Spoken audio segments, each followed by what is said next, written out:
Well, as I said earlier this morning, happy literally the week before Thanksgiving 2022. It is December. It's November 17th, 2022. I'm Larry Jacobs. This is Pre-K-12 Education Talk Radio, the Thursday before Thanksgiving. All right, and I hope you can hear me before that, but if you don't, have a great Thanksgiving. All right, hey, we got a great show for you today. I got Dr. Brent Goldman, and Brent is he's an education entrepreneur and a real thought leader in education. The topic we're going to talk about is why seat time doesn't necessarily equal subject mastery in schools and how schools can adjust to that. And if anybody knows how to do that, how schools can change the paradigm, so to speak. It's Brent Goldman, who is the founder of Dr. Brent Goldman is the founder of Exceed Preparatory Academy and also Exceed Preparatory Academy Virtual School. Okay, and both Exceed Preps, well, he'll tell you all about them. It's fascinating. We had a show about them a couple of weeks ago, and I'm really looking forward to following up on that show with Brent. Okay, it's really just a whole new model of education, a new way of thinking. And as I've often said, public education is a bureaucracy.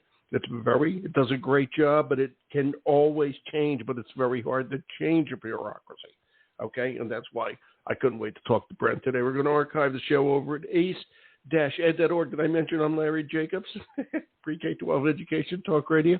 Okay, and we're going to archive the show over at ace-ed.org. That's our home website for the American Consortium for Equity in Education over at ace-ed.org. Big week for us. We had the Equity Awards winners announced on Monday, which we're very, very proud of. All right, and there was just a whole ton of people that did that. We have the new issue of our magazine. There's an awards icon over on the website. We have the new issue of our magazine. Just click on the cover. You can read that. Equity and Access, Pre-K-12, Teacher Retention, SEL Today, and all the podcasts are archived there as well. So without further ado, that's enough about me. Go over to ace-ed.org and check it all out. Okay. Here's Dr. Brent Goldman. Hi, Brent. How are you doing today? Hi, Larry. Hi, Larry. Happy early Thanksgiving. I'm doing great. Thanks, pal. Thank you for having me on. No problem. Are you down in Miami today? Where are you? I'm in Fort Lauderdale, Florida. It is a beautiful 78-degree day. Okay. I have my business partner, Maya, lives in Florida, up in just a little north of you in Jupiter. Okay, not the planet, beautiful. The city. It is. I used to live near there. I used to live in Palm Beach Gardens, and I live in Maine now. And I want you to know, I want you to feel good. It's 39 degrees, and there's a little dusting of snow on the ground. Okay, so I want you to feel good about your beautiful weather in Lauderdale. A little bit of a contrast, but it's all good. It's all based on your own. Thank you for saying that. You're very correct on that. Brent, you are really, and I just want to say this, Brent, Dr. Goldman, okay, Bachelor of Arts from College of William and Mary, okay, a Master of Science, a Doctor of Education from Nova Southeastern University. All that makes you a great educator, makes anybody a great educator. But you're beyond that, okay, if I may. You're out there changing the paradigm, and I really appreciate that, okay? And you founded and you run Exceed Prep, okay? And I want you to just start right there. We'll talk about seat time and all that in a minute, but just talk about Exceed Prep and what you did and why you started it and all that sort of stuff. Brent Goldberg. Sure. Goldberg. There you go. Sure. Jewish roots, okay? Goldman, not Goldberg. Yeah. Right, go ahead. My grandma was Goldberg, but I'm Goldberg. There you go. Yeah, so there you go. So why we started Exceed, I think, is the where we want to start here, Larry. Is I'm a strong believer that the current system of education in public, private, charter schools and K-12 is beyond broken. To me, when we started conceiving Exceed about 6 years ago, we looked at the system being broken and our collective experiences in private school education. Over the past 30 years, we owned and operated a K-12 college prep school we grew up about 825 kids. here in South Florida. And then we were a little out of the box. We were probably one of the first schools in the early 2000s to have a one-to-one student laptop program with many or most of our textbooks online. We also started the first SACS accredited private online high school with the University of Miami in the early 2000s. We licensed their name. At that time, online learning was not as ubiquitous as it is today. Correct. Correct. We were very, very early pioneers in space where you didn't necessarily have to have your butt in the seat from 7:30 until 3:30, 5 days a week, 180 days a year. You could chunk your day based on, there's 24 hours in a day, and I could get my 4 to 6 hours of schooling in based on my schedule, not on the school or the school system schedule. Mm-hmm. And our group also started an online high school that's thriving today called Smart Horizons Career Online Education, which has north of 10,000 students. We're McDonald's high school, and working with Amazon employees. But that online school is geared towards adult high school dropouts. So I think is that what you're doing with McDonald's? Is that what that means? That they're employees who need further schooling to graduate high school? You're doing that for them? So a few years ago, our group partnered with McDonald's, their Archways for Education, to where they pay for their employees to get their high school diplomas. So we've been a part of a number of different initiatives, which kind of leads to Exceed, where Exceed is a hybrid blended learning micro school. And we have 4 schools in Florida, 1 in Iowa, and then you mentioned we have a strictly virtual option. And, our hybrid models are truly different than any school that any of us have attended. I truly believe they're designed to be small, anywhere between 75 to 100 kids. The curriculum is delivered online, but we have live subject certified teachers in a live school setting that we've designed to look like a kind of a combo of a high-tech startup and a Starbucks. So our school looks different. Our school day looks different. The role of the teacher is different.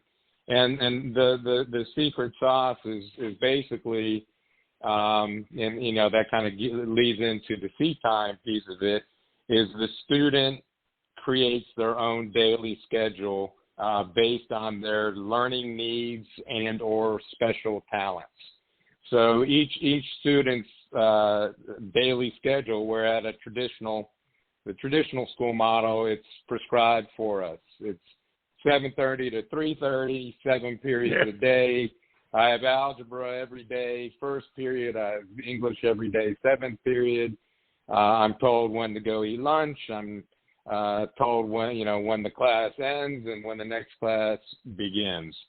And that model to us, to our team, really doesn't correspond well with today's child who's grown up in an on-demand world with Uber, Amazon Prime, Netflix, DoorDash, etc., and smartphones. So we wanted to design a school geared towards how kids are growing up today in an on-demand world, number one. And then kind of we got hit, our world got hit with a pandemic in March of 2020. And that was, obviously tragic, but for us, and I believe for the future education, it was good because it kind of forced everybody to look into a lens. It created an opportunity for change. I agree with you. Big time opportunity. And so what's happened is more and more families, more and more parents are working hybrid or remote. And they like that quite a bit. And they like they like to be able to chunk their day. They like to be able to go to the gym at 11 a.m. They like or 11 p.m. I might add, or 11 p.m. or 11 p.m. or to be able to go to their kids' games because they're able to do the Zoom meeting from the game, rather than being in some boardroom. Exactly. So I think this flexibility in many of our lives has changed the past, almost 3 years now. And, I think it's kind of forced education change. So we developed this model pre-pandemic, but, now that it's working, kind of post-pandemic, it's really humming for us because this is how more and more families are working. So that's great overview. A little bit of my history and kind of how great overview. We got to where we got. And, I just think that, ultimately just going back to how we got this started is the current educational system that was designed, for our great-great-grandparents at the turn of the 20th century doesn't work for kids in 2022. And how they live their lives, and so that we saw it as an opportunity pre-pandemic, and now it's a big opportunity. It really is, and by the way, thank you. That was a great overview, and I have to tell you, it's funny you said that because I'm probably older than you, okay. And we don't have cable anymore. We stream everything, okay, on TV. Sure. My wife and I. And I was saying to Carolyn just the other night how it's harder to do this for me, okay, than it is to have whatever's presented on TV just thrown into my face, okay? Because right. I grew up in a different generation, okay, where things were prescribed. Like, yes, I had to go to algebra class every day at 8:30 in the morning, okay, and then followed that every day by social studies class at 9:45 in the morning, or whatever the case may be, okay? That's the way I grew up. But your point is so well taken. This is a different world, okay? And we had education, which hasn't much changed. Yeah, wait, but education hasn't much changed. Right, and you also grew up having to watch. Right, you grew up watching Cheers Thursday night at 9 o'clock. Yeah. And the only opportunity for you to watch it was to be home Thursday night at 9 o'clock, and you had to watch all the commercials too, right? That's exactly right. If you missed it, you didn't see it. Totally different. That's it. You didn't see it. And but your point, okay, that's a hard thing to change, okay? And the system was easier, it was handed to you, so to speak. This is what you can watch. But now we have tons and tons of choice. That's the world that the kids grow up in, okay? Exactly. And we have to start making these changes. So I'm going to take it a little further there. You say that is the current education system, in your opinion, broken because of scheduling? Okay, is that the only challenge? And again, I love what you guys are doing at Exceed, but how do we take that further? You're dealing with, I'm going to say, maybe 5,000 kids, okay? I don't know how many kids you deal with, okay? But in all your schools, okay? So how do we take what you're doing, which I agree with, and make it work for everybody? Well, that's a great question. So why does the current education system exist? I believe a big part of it is childcare. We need a place to house our kids while we work. And, especially with two parents working from 9 to 5, I can't have my kids working from home or going to school only for 2 or 3 hours at a time. But I think that, what has happened also with public school systems over, the past 15 to 20 years is a lot more state subsidized, district subsidized virtual schools. And, I think there are opportunities for schools, and they may be doing them now. So I'm just speaking based on my gut and not 100% certain if it's being done or not. where there are hybrid opportunities in public schools because they have access to state-subsidized virtual schools. Here in the state of Florida, Florida Virtual School is the it's famous. I think we have. Oh, yeah. Not only is it famous, it's one of the six. I think we have 69 public school districts in the state of Florida. It's one of them, and it educates over 1 million students in the state for free. So there are a lot of opportunities to where a kid in a public school could take 3 classes online, 3 classes part in the the extracurricular activities that the school offers, but also have flexibility to work if they need to work to help support their family, or if they just want to work for themselves, or volunteer or intern, whatever it may be. So there are, I think there's a lot of opportunities, not just for private schools like ours, where parents have the means to pay, private school tuition, but right. also in public schools to look at, okay, what are opportunities to take advantage of 24 hours in a day, and kids don't just have to learn for that hour that they're in algebra class, and then that bell rings and the door closes behind them, and they have no access to their teacher. Well, the reality is, with online education or virtual education, those classrooms never close. And there's plenty of kids that, I'm an early bird. I'm up at 5:30 a.m. every morning, but my kids surely aren't. My kids are working late. My kids are working late at night, long past when I'm awake. And, everybody does things differently. And I think that there's just a lot of opportunities now that didn't exist before. And there's a lot of states, and, Florida being one of them. And this is going back to Jeb Bush when he was governor, with charter schools and school choice and,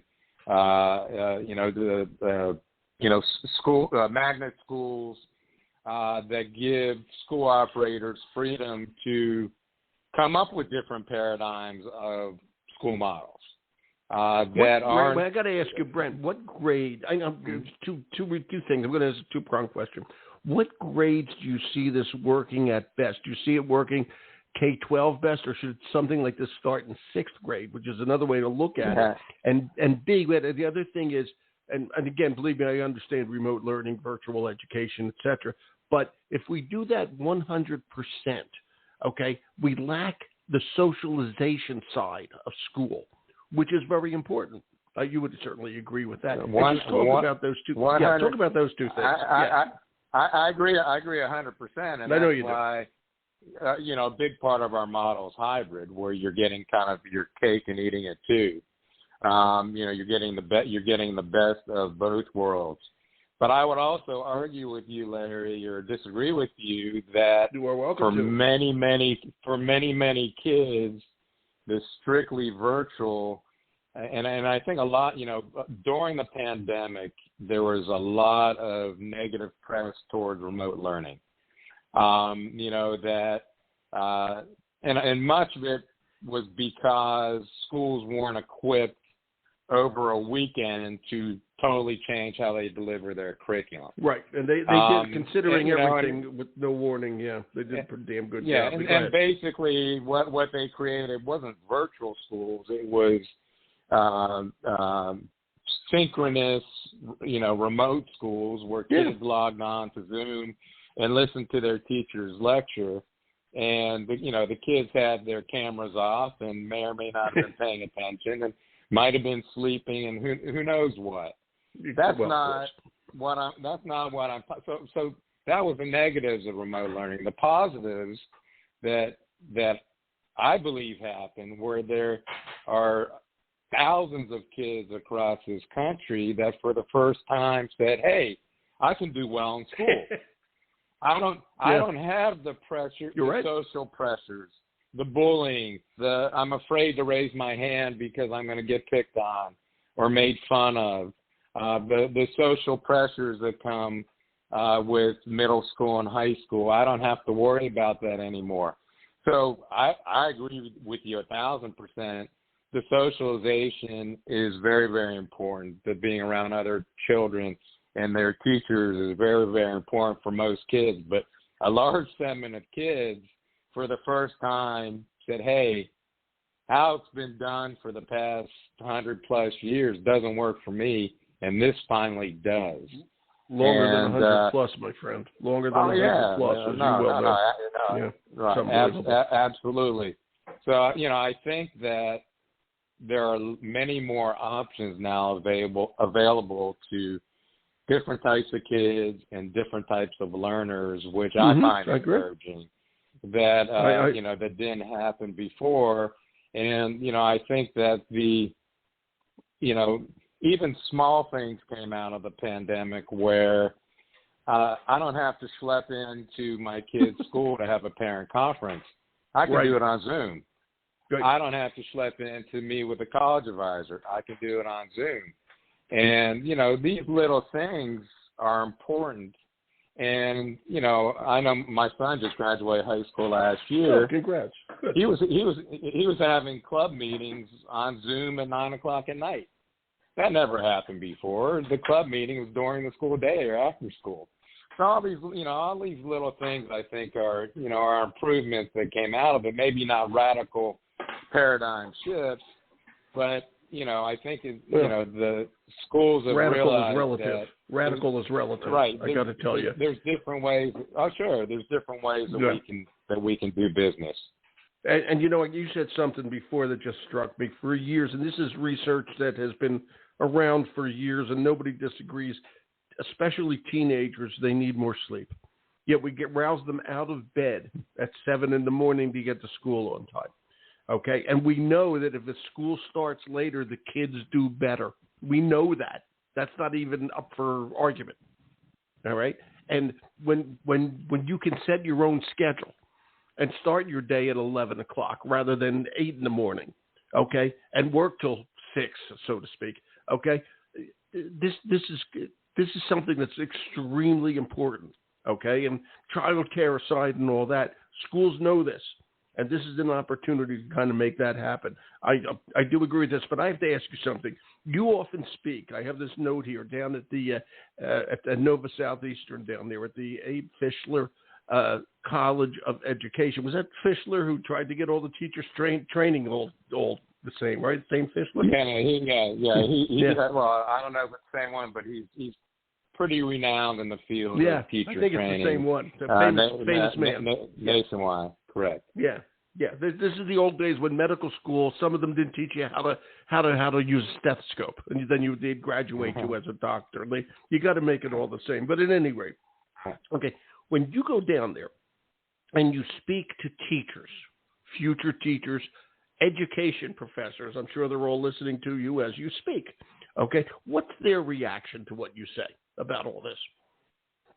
Brent. Well, the beauty of Nova, and I'm a double grad of it, is I know you are pretty progressive in how they deliver education going back almost 40 years. They were pioneers in distance learning and online learning. So, I think that you have folks that are traditionalists, and you have a lot of folks that want to kind of see what else is out there. We have a great partnership with the university where we partner with them for student teachers and also hire their prospective teachers as substitutes, some of them full-time, and we guarantee them jobs if we have an opening and they're interested. So it's a real nice relationship we have.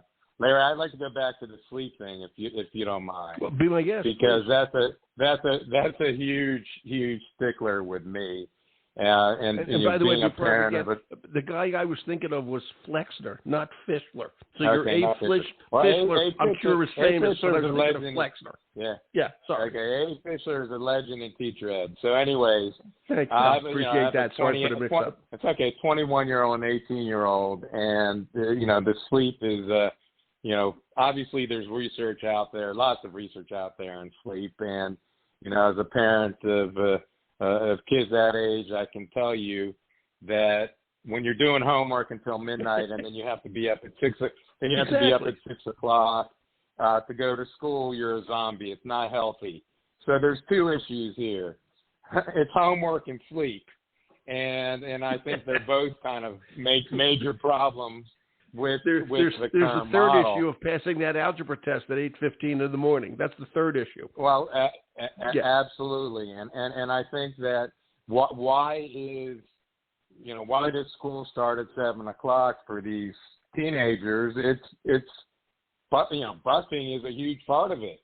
No, because they have to get kids to and from school, and then they have middle schools starting at different times in high schools, and the extracurriculars at the end of the day that they have to get in. So, teenagers are going to school all day. The involved kids are at sports practice or club meetings or drama practice. They don't get home until 6, 7 at night. They eat dinner. They have homework. There's something seriously wrong. We are killing these kids literally with lack of sleep. They are zombies. They are zombies, and it's not healthy. And I think part of the model that stupid. We know better. Right. Yeah, we know better. And part of the model that we created was to help with both of those issues. Our students should not have homework. Our students should be able to get their work done during the school day. And very rarely, but if they want to work on their classes at home, they can. They can get ahead. And that's something you really can't do in a traditional school setting.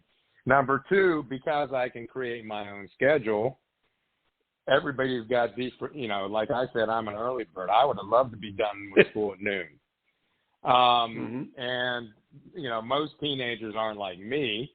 But most of our kids don't get to school until after 9 o'clock. And we have a large number of kids that don't get to school until noon. That doesn't mean that they're sleeping till 11. It could be that they're sleeping, they're getting more than 6 hours of sleep. They're getting 8 to 9. They might have an opportunity to actually exercise before they go to school. Absolutely. Or do something else that's productive before they go to school. And I think those two issues, the homework and the sleep, are huge, huge opportunities for schools to look at moving forward, because the highly competitive kids that are taking, 6 to 10 advanced placement classes during their high school career, and some a lot more, they're staying up very late and getting up very early because of their workload. So, get off my soapbox here, but I wanted to. Your soapbox is fine. This is what this show is about. It is if I may, a virtual soapbox. Okay. Feel free to stand on it. I have one other question before, and this is interesting. Okay. You wanted to talk this topic, and you've actually covered this. Why does time and seats not equal subject mastery? Okay. And how are the kids doing with that? And you work with your kids, you're not your children, your students all the time. Sure. Okay. They want to master whatever it might be. Okay. Talk about that. Okay. How are they doing in terms of really understanding what they're learning and using it? I might add. Yeah. Yeah. Well, a couple of different things. Seat time to me is antiquated. Totally. There is so much wasted time in schools. Go spend a day in one, between taking attendance and fire drills and recess and, hour lunch and field trips, et cetera, et cetera, et cetera. And I think that's one thing parents learned during the pandemic, quite frankly, is they don't need to be at school 7 hours. They can surely get done what they need to get done in 4 hours, maybe 5 hours.